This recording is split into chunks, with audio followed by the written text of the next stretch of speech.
तो स्वागत है आप सभी का हमारे चैनल की एक बिल्कुल ही नई और कमाल की वीडियो के अंदर, जहां आज की इस वीडियो के अंदर हम बात करने जा रहे हैं व्हाट इफ सीजन 2 के एपिसोड 6 के बारे में, जिस एपिसोड का नाम है what if काहोरी reshaped the world. तो फिर आइए हम बिना किसी देरी के इस वीडियो को स्टार्ट करते हैं और इस एपिसोड की पूरी स्टोरी को हिंदी में जानते हैं। तो इस एपिसोड की शुरुआत वॉचर से होती है, जहाँ पर वॉचर हमें एक ऐसा यूनिवर्स दिखाता है जहाँ पर सर्टर रैग्नारोक ला रहा होता है और वहीं पर थॉर के फादर ओडिन उसे रोक रहे होते हैं। वॉचर हमें बताता है कि मल्टीवर्स के हर यूनिवर्स के अंदर एसगार्ड के ऊपर रैग्नारोक आता ही है, लेकिन जहाँ एमसीयू के यूनिवर्स के अंदर रैग्नारोक के आने से पहले ओडिन ने टेसरेक्ट को अर्थ पर छुपा दिया था ताकि वो वहाँ पर सेफ रह सके। वहीं इस यूनिवर्स के अंदर कुछ ऐसा हुआ कि जब तक ओडिन टेसरेक्ट को अर्थ के किसी विलेज के अंदर छुपा पाता, तब तक उससे पहले सर्टर एसगार्ड के ऊपर रैग्नारोक ले आया, जिसके बाद सर्टर ने अपने एक ही हमले से पूरे एसगार्ड को डिस्ट्रॉय कर दिया। लेकिन रैग्नारोक के बाद भी टेसरेक्ट बच गया और वो स्पेस से होता हुआ सीधा अर्थ प्लेनेट के अंदर गया और वहाँ से एक जंगल के अंदर गिर गया। इसके बाद इस एपिसोड का इंट्रो आता है और फिर इंट्रो के एंड होते ही कहानी शिफ्ट होती है सीधा अर्थ प्लेनेट के ऊपर, जहाँ पर अब बहुत साल बीत चुके हैं। यहाँ के एक जंगल के अंदर हम एक कबीले के लोगों को देखते हैं जो कि यहीं पास के गांव में रहते थे और वहाँ पर खुशी से जिंदगी बिताते थे। इसके बाद एक कहानी में एंट्री होती है काहोरी की, जो कि इस एपिसोड की मेन कैरेक्टर है। काहोरी इसी गाँव के कबीले की लड़की है जो की एक दिन अपने छोटे भाई वहता के साथ खेलते खेलते सीधा गाँव के पास के जंगल में चली जाती है। जंगल में काफी अंदर आने के बाद काहोरी को वहाँ पर एक स्केलेटन दिखता है, लेकिन फिर काहोरी का भाई वहता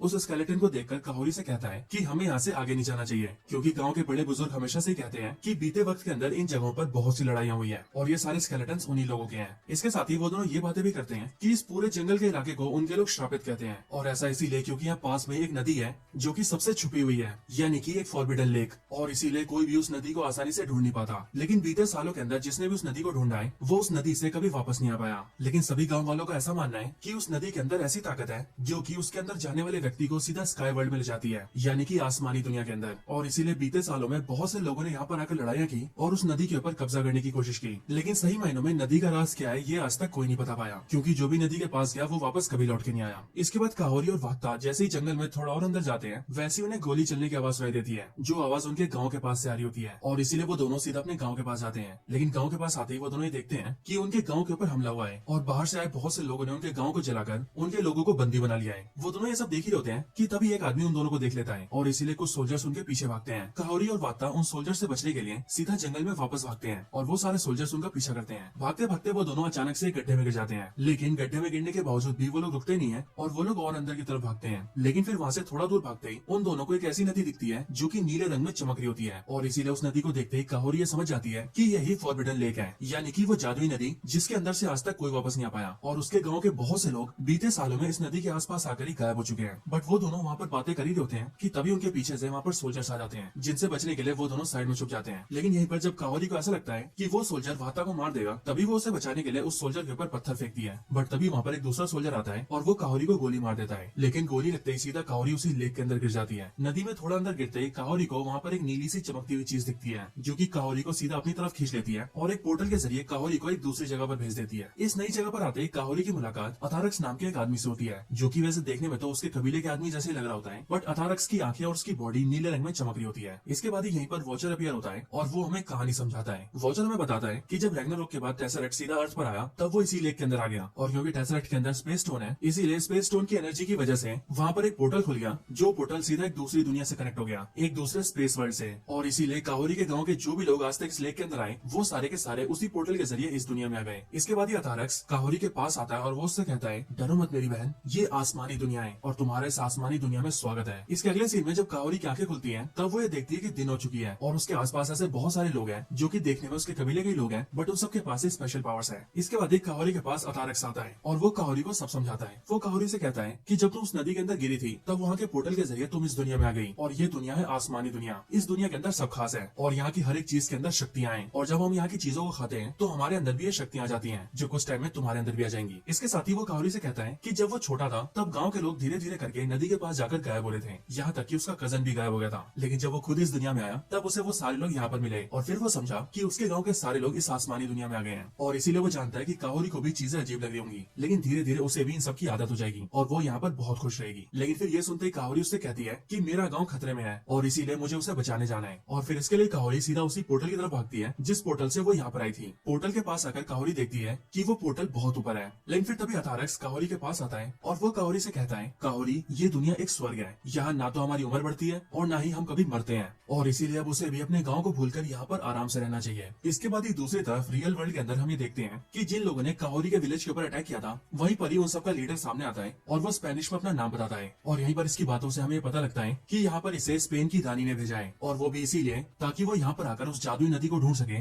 और उसे अपने कब्जे में ले सके, क्योंकि इन सबने भी ये सुना है कि यहाँ पर एक ऐसी जादुई नदी है जो कि लोगों की उम्र को कम करके उन्हें जवान बना देती है, और इसीलिए इन सब ने यहाँ पर आकर काहोरी के पूरे विलेज को जला दिया है और विलेज के सारे लोगों को बंदी बना लिया है। यहीं पर इन सबका लीडर गाँव के लोगों से सवाल करता है और उनसे पूछता है कि बताओ वो जादुई नदी कहाँ पर है। लेकिन तभी उसके दो सोल्जर्स वाता को पकड़कर उसके पास आते हैं और वो उस कमांडर से कहते हैं कि उन्हें उस लेक के बारे में पता लग गया है और वो ये जानते हैं कि वो जादुई नदी कहाँ पर है। इधर आसमानी दुनिया के अंदर काहोरी उस पोर्टल के जरिए बाहर निकलने की कोशिश कर रही होती है, लेकिन काफी सारी कोशिशों के बाद भी वो वहाँ से बाहर नहीं निकल पाती। इसके बाद अथारक्स काहोरी को लेकर सीधा सारे गाँव वालों के साथ मिलता है और वो सभी पास के खाली जगह पर आ जाते हैं जहाँ पर काफी सारे बुल भाग रहे होते हैं। यहीं पर अथारक्स काहोरी से कहता है कि इन सभी बुल्स के बैक के ऊपर जो ब्लू कलर की चीजें चमक रही है उन्हें वही हासिल करना है, क्योंकि वही उनका खाना है, और फिर इसके लिए वो उसे बताता है कि उसे इन एनिमल्स के सामने नहीं आना है बल्कि उसे साइड से उनके ऊपर जंप करना है और उस खाने को तोड़कर खा लेना है। इसके बाद काहोरी भी ऐसा ही करती है, बट काहोरी भागते भागते उन सबसे बहुत आगे निकल जाती है और फिर वो गलती से उन एनिमल्स के सामने आ जाती है। लेकिन फिर तभी काहोरी अनजाने में अपनी पावर्स को बहुत ज्यादा यूज कर लेती है, जिससे कि वो अपने सामने खड़े एनिमल को बिल्कुल पलट देती है, जिस वजह से उसके बैक पर लगे बहुत सारे टुकड़े नीचे गिर जाते हैं। और फिर हम ये देखते हैं कि काहोरी ने उन सभी में सबसे ज्यादा खाना इकट्ठा किया है, जो देखकर सारे लोग काहोरी के लिए बहुत खुश होते हैं और इन सबकी वजह से काहोरी को भी बहुत खुशी होती है। इधर रियल वर्ल्ड के अंदर वो सारे लोग अपने कमांडर के साथ मिलकर उस लेक तक पहुंच जाते हैं, जहाँ उनका कमांडर बहुत सारे सोल्जर्स को पानी में उतार देता है और उनसे पूछता है कि क्या वो लोग जवान हुए। लेकिन सारे सोल्जर्स के ऊपर कोई असर नहीं होता, बट वो लोग जब तक अपने कमांडर को कोई जवाब दे पाते उससे पहले वो सारे लोग पानी के अंदर डूबने लगते हैं और एक एक करके सारे लोग डूब जाते हैं। कमांडर ये देखकर डर जाता है और वो ये फैसला लेता है कि वो उस नदी से दूर चला जाएगा और गाँव के जिन भी लोगों को उसने पकड़कर बंदी बनाया है वो उन्हें अपने साथ ले जाएगा ताकि वो उन्हें अपना नौकर बना सके।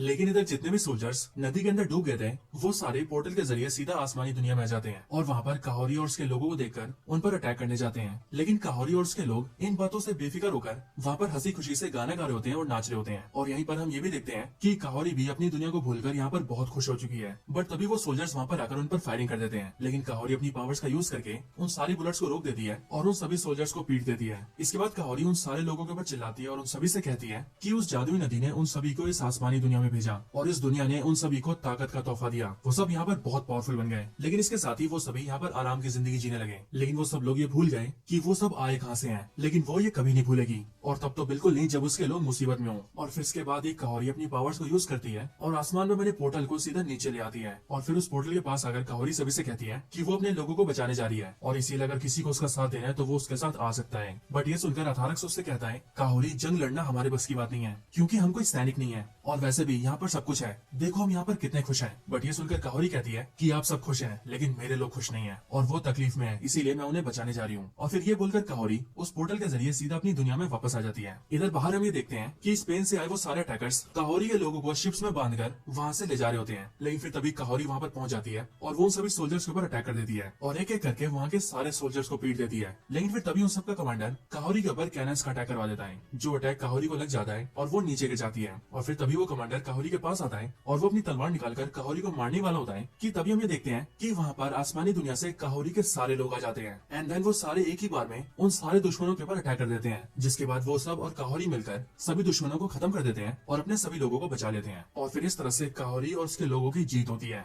दूसरी तरफ हम ये देखते हैं कि स्पेन की रानी को भी एक खबर मिल जाती है कि उसके सारे लोग खत्म हो चुके हैं और फिर इसीलिए वो गुस्से से बोलती है कि आखिर वो कौन है जिसने उसके साथ ऐसा किया है। बट फिर तभी क्वीन के सामने एक पोर्टल खुलता है, जिस पोर्टल के अंदर से काहोरी और उसके लोग निकलते हैं और फिर काहोरी क्वीन से कहती है कि उन सब ने उसके लोगों को मारा है और अब वो यहाँ पर शांति के लिए आई है। वो चाहती है कि वो लोग शांति से रहें ताकि पीस मेंटेन रहे। बट ये बात सुनते ही क्वीन गुस्सा हो जाती है और वो काहोरी के ऊपर अटैक करने के लिए कहती है। बट जो भी सोल्जर उनके ऊपर अटैक करने जाते हैं काहोरी उन सभी को बीट कर देती है और उनके वेपन्स को भी उससे दूर कर देती है एंड देन वो अपनी पावर्स को यूज करके क्वीन को भी मजा चखाती है और उसके थ्रोन को तोड़ देती है। और फिर वो क्वीन से कहती है कि अगर उनके ऊपर फिर से कोई हमला हुआ तो फिर उसके बाद क्वीन और उसके लोगों के साथ बहुत बुरा होगा। और फिर इस तरह से हम ये देखते हैं कि काहोरी ने शांति को बरकरार कर दिया है। बट तभी यहाँ पर थोड़ी अजीब चीज होती है और चीज ये होती है कि यहीं पर एक पोर्टल के जरिए स्ट्रेंज सुप्रीम आता है, यानी कि व्हाट इफ का वही डॉक्टर स्ट्रेंज जिसने की अल्ट्राविजन को हराया था। और यहाँ पर आकर वो काहोरी से कहता है कि मेरा नाम डॉक्टर स्टीफन स्ट्रेंज है और वो उसे यानी कि काहोरी को बहुत लंबे टाइम से ढूंढ रहा है। और फिर यहीं पर ही एपिसोड एंड हो जाता है। सो दोस्तों अब व्हाट इफ का सीजन 2 बहुत ही इंटरेस्टिंग बुस्टिंग मोड पर आ चुका है। और जिस तरह से पिछले एपिसोड के अंदर कैप्टन कार्टर को एक नई जगह पर भेजा गया था और इस एपिसोड में काहोरी और डॉक्टर स्ट्रेंज को जोड़ा गया है, उससे हम ये कह सकते हैं कि आने वाले एपिसोड्स में कुछ बहुत ही बड़ा होने वाला है। शायद से जो सीजन 1 के अंदर हुआ था उससे भी कुछ बहुत बड़ा। सो आप सब मेरे चैनल को सब्सक्राइब करके चैनल से जुड़े रहिए ताकि आपको आगे के एपिसोड्स की भी एक्सप्लेनेशन वीडियो जल्दी से मिलती रहे। तो बस आज की इस वीडियो में इतना ही। वीडियो को यहीं पर एंड करते हैं। वीडियो पसंद आई तो लाइक करें, चैनल को सब्सक्राइब नहीं किया तो भी कभी सब्सक्राइब करें, वीडियो शेयर करना चाहते हैं तो ज्यादा से ज्यादा शेयर करें और आप सभी इसी तरह से हंसते और मुस्कुराते रहें। मैं मिलता हूँ आपसे ऐसी किसी और बेहतरीन वीडियो में,